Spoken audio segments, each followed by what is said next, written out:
নমস্কাৰ বন্ধু বান্ধৱীসকল সকলোকে সুপ্ৰভাত জনাইছোঁ আৰু আৰম্ভ কৰিবলৈ লৈছোঁ আজি এটা নতুন ভিডিঅ' আমি গৈ আছোঁ অসমৰ এখন বিশেষ ঠাই আমাৰ ঘৰৰ কাষৰে মানে ওচৰৰ ঠাই আকাশী গংগা এই আকাশী গংগালৈ যাত্ৰা কৰিছোঁ এখন আজি এখন পালচাৰ বাইক হেলমেট লগত লৈ লৈছোঁ পথ সুৰক্ষাৰ বাবে আৰু লগত আজি সহযোগিতা কৰিব মোৰ লগত আজি সহযোগিতা কৰিব আমাৰ গায়ন দিলীপ গায়ন গতিকে আহক তেনেহ'লে ভিডিঅ'টো ষ্টাৰ্ট কৰোঁ শংকৰদেৱ নগৰ পাৰ হৈছোঁ ইয়াৰ পিছতে আমি বৰবহা পাম বৰবহাৰ পিছতে নীলবাগানৰ পিছতে দবকা আৰু দবকাৰ পৰা আমি কাৰ্বি আংলঙৰ দিশে ডিপু ৰাস্তাত যাম আৰু ডিপু ৰাস্তাত যোৱাৰ পিছতে পাৰখোৱা পাৰ হোৱাৰ লগে লগে আমাৰ আজিৰ যি লক্ষ্যস্থান আকাশী গংগা এই আকাশী গংগা পামগৈ গতিকে চাব দৰ্শকসকলে নিশ্চয় ভাল পাব আজিৰ এই ভিডিঅ'টো যিহেতু আকাশী গংগালৈ অসমৰ নহয় ভাৰতবৰ্ষৰ বহু দৰ্শনাৰ্থী আহে তাত এটি বাবা ভোলানাথৰ এটি মন্দিৰ আছে আকাশী গংগাৰ পাৰতে আৰু গোটেই অঞ্চলটো দবকা পাহাৰে আগুৰি আছে আৰু দবকা পাহাৰৰ মাজে মাজে এই আকাশী গংগাৰ যিটো খুঁটি সেই খুঁটিটো বৈ আহিছে গতিকে সকলোৱে ভিডিঅ'টো স্কিপ নকৰাকৈ চাব আৰু নিশ্চয়কৈ আপোনালোকে কিছু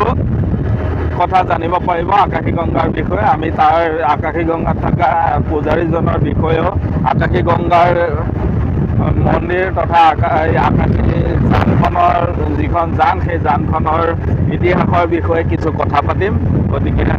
চাই থাকিব ভিডিঅ'টো আৰু যিসকল নতুন দৰ্শকে আমাৰ ভিডিঅ'সমূহ চাইছে তেখেতসকলে আমাৰ চেনেলটো ছাবস্ক্ৰাইব কৰি ল'ব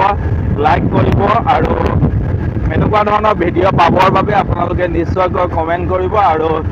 ভিডিঅ'টোত কিবা ভুল ক্ৰুটি হৈছে নেকি তাৰ বাবে আপোনালোকে কমেণ্টৰ জৰিয়তে আমাক জনাব যাতে আগলৈ বনোৱা ভিডিঅ'সমূহ আপোনালোকৰ ভাল লগাকৈ আমি উপস্থাপন কৰিব পাৰোঁ ধন্যবাদ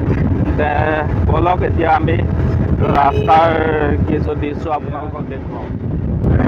দবকা ৰেঞ্জ অফিচৰ অন্তৰ্গত এই বনাঞ্চল খুবেই সুন্দৰ একে প্ৰাকৃতিক দৃশ্যৰে ভৰপূৰ এখন ঠাই আৰু এই ৰাস্তাটোত বিশেষকৈ সন্ধিয়া সময়ত বা আপুনি ৰাতি অহাটো খুবেই এক বিপদজনক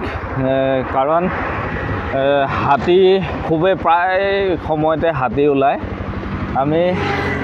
এক সুন্দৰ পৰিৱেশ দেখিছোঁ কেইটামান বান্দৰ আমাৰ ৰাজপথৰ কাষতে আছে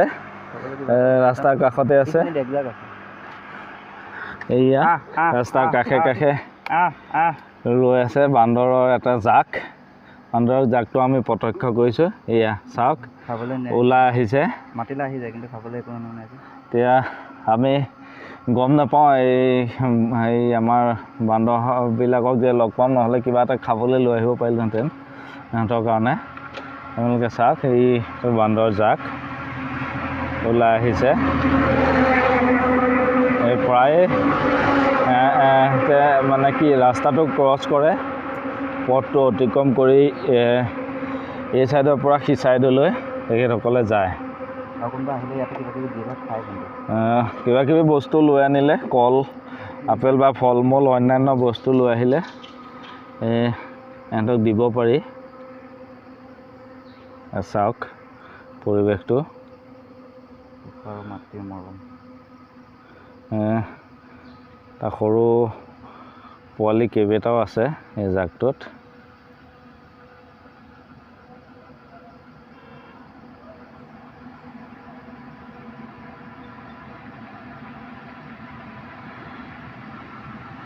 চাওক খুবেই ভাল পাব।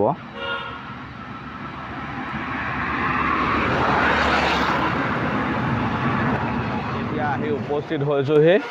আমাৰ আজি লক্ষ্যস্থান আকাশীগংগা। এই আকাশীগংগাৰ নিজৰাৰ ঠিক পাৰতে আমি আহি ৰৈছোহি। এতিয়া ব'লক আমি আকাশীগংগাৰ মূল যিটো সুঁতি পানীটো বৈ আহিছে তালৈ যাম। গতিকে আহক।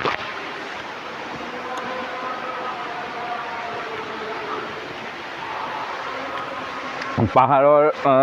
মাজে মাজে শিলৰ ফাকে ফাকে বৈ আহিছে এই আকাশীগংগাৰ জুৰিটি।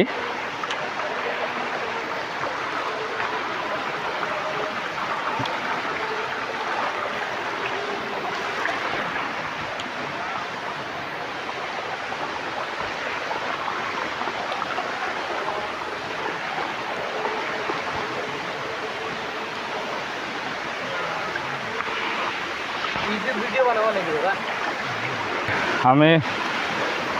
শিলৰ ওপৰে ওপৰে আকাশীগংগাৰ মূল যিটো সুঁতি এই সুঁতিটোলৈ আগবাঢ়িছোঁ। তাৰ সন্মুখত এটা ডাঙৰ শিল আছে, সেই শিলটো বগাম।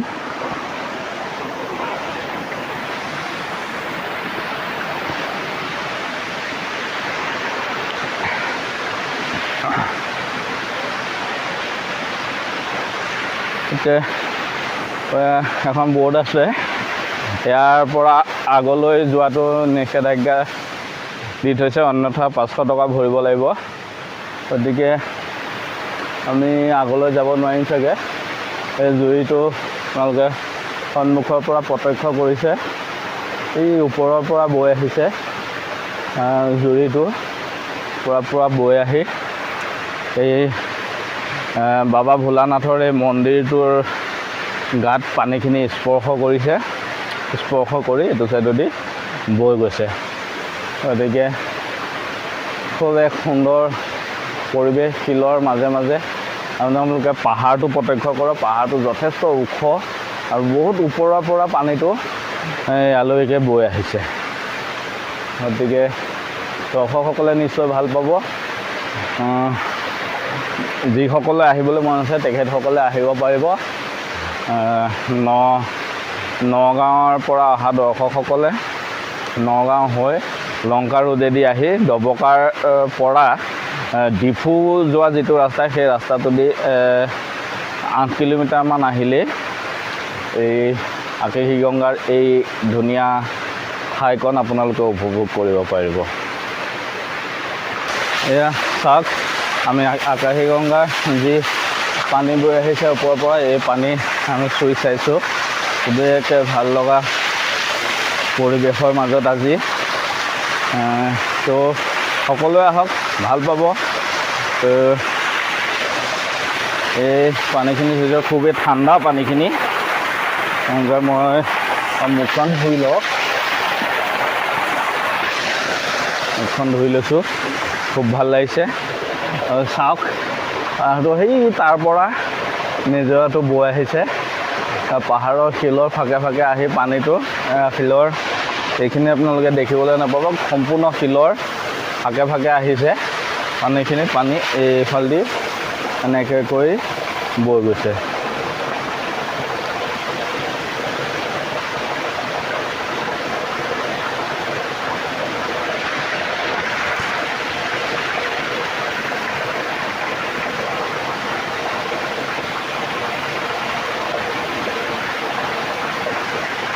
গংগাৰ যি পানী, ইয়াতে এই জুৰিটোতে আমি যথেষ্ট সংখ্যক মাছ দেখিবলৈ পোৱা গৈছে। কি মাছ, মাছটো চিনিব পৰা নাই, তথাপি বহুত মাছসমূহে খেলি আছে। এই জুৰিৰ পানীতে খেলি আছে মাছবিলাকে। খুব ভাল লাগিছে চাবলৈ। এইটো কেইটামান ডাঙৰ ডাঙৰ মাছ আছে, ডাঙৰ ডাঙৰ মাছো দেখিছোঁ, বহুত আছে মাছ, বহুত আছে। আৰু পানীটো খুবেই পৰিষ্কাৰ, একদম খাব পৰা পানী। খুবেই ধুনীয়া পানীটো, পৰিষ্কাৰ পানী। আৰু এই পাহাৰলৈ ওপৰলৈ উঠিবলৈ নিষেধাজ্ঞাটো এইটো কাৰণে আৰোপণ কৰিছে, বিশেষকৈ আমাৰ জানুৱাৰী ফেব্ৰুৱাৰী মাহত যেতিয়া বনভোজৰ সময় আহে এই বনভোজৰ সময়ত বহু দৰ্শনাৰ্থী কি হয় পাহাৰলৈ উঠি আহে আমাৰ যুৱকসকলে কথা নুশুনি সমিতিৰ এই পৰিচালনা সমিতিৰ কথা নুশুনি তাৰ ফলত যথেষ্ট সংখ্যক যুৱক যুৱতী দুৰ্ঘটনাত পতিত হয় তাৰ বাবে এই সমিতিয়ে চিন্তা চৰ্চা কৰি এই পাহাৰলৈ ওপৰলৈ উঠাটো নিষেধাজ্ঞা আৰোপণ কৰিছে নিষেধ কৰি দিছে এইটো খুবেই প্ৰশংসনীয় পদক্ষেপ সমিতিয়ে উপভোগ কৰিব লাগে প্ৰাকৃতিক পৰিৱেশ কিন্তু এই পৰিৱেশত আহি অযথা উৎপাত কৰি যাতে জীৱনহানি নহয় তাৰ বাবে এই নিষেধাজ্ঞা আৰোপণ কৰিছে তো আমি আজিৰ এই ভিডিঅ'টো চোৱা প্ৰত্যেকজন দৰ্শকক কওঁ যে আপোনালোকে আহক নিজ চকুৱে প্ৰত্যক্ষ কৰক এই চাই আৰু বাবা ভোলানাথৰ এটি মন্দিৰ আছে তাতে আপোনালোকে সেই মন্দিৰো দৰ্শন কৰক আৰু বাবাৰ পৰা আশীৰ্বাদ লৈ জীৱনৰ গতিপথত আগবঢ়াওক ধন্যবাদ পবিত্ৰ আকাশীগংগা পাৰতে অৱস্থিত যি বাবা ভোলানাথৰ মন্দিৰ আছে সেই মন্দিৰৰ যিজন পুৰোহিত বা পূজাৰী তেখেতে প্ৰতিদিনেই ভগৱানৰ পূজা অৰ্চনা কৰি আহিছে এই মন্দিৰটো আৰু আকাশী যানখনৰ বিষয়ে তেখেতৰ পৰা দুআষাৰ মান আমি জানিবলৈ চেষ্টা কৰিম এই আকাশীগংগা মন্দিৰটো মানে আজিৰ পৰা 106 বছৰ ৰানিং চলি আছে বহুত পুৰণি ঐতিহাসিকীয় এই নিজে উৎপত্তি হোৱা তাৰপিছতে এই মাৰ যিটো পানী মানে বৈ আহিছে সেইটো মানে ঐতিহাসিক পৌৰাণিক কোনো তত্ত্ব মানে আজিলৈকে মানে কোনো ওলাব পৰা নাই এই জানটোৰ পানী আপোনাৰ গংগা দেৱীৰ দ্বাৰাই বোৱাইছে বুলি ভক্তগণে কয় এই বিষয়ে আপুনি কি ক'ব এই জানটোৰ পানীয়েই গংগা মা যেন আহি আছে এইটো ঐতিহাসিক কোনেও আজিলৈকে মানে ক'ৰ পৰা আহিছে মানে ধৰিব পৰা নাই বা জানিবও পৰা নাই বহুত তত্ত্ব কৰিছে মানে পোৱা নাই এইটো মা নিজ ইচ্ছাই মানে বৈ আহি আছে ওপৰৰ পৰা তেখেতে কোৱাৰ মতে এই মন্দিৰটো আৰু এই জানখন প্ৰায় 106 বছৰ আগতে স্থানীয় লোকসকলে আৱিষ্কাৰ কৰি উলিয়াইছে আৰু বাবা ভোলানাথৰ যি লিংগ আছে সেই লিংগটো আৱিষ্কাৰ কৰিছিলে আৰু এই লিংগটো মানুহে সজা নহয় এইটো পৌৰাণিকভাৱে ইয়াতে উৎপত্তি হোৱা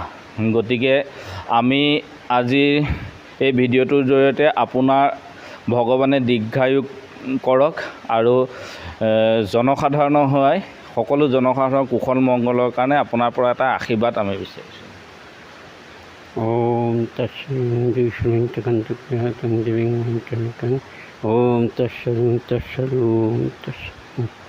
কৃষ্ণ আমি আপোনালৈ ধন্যবাদ জনাইছোঁ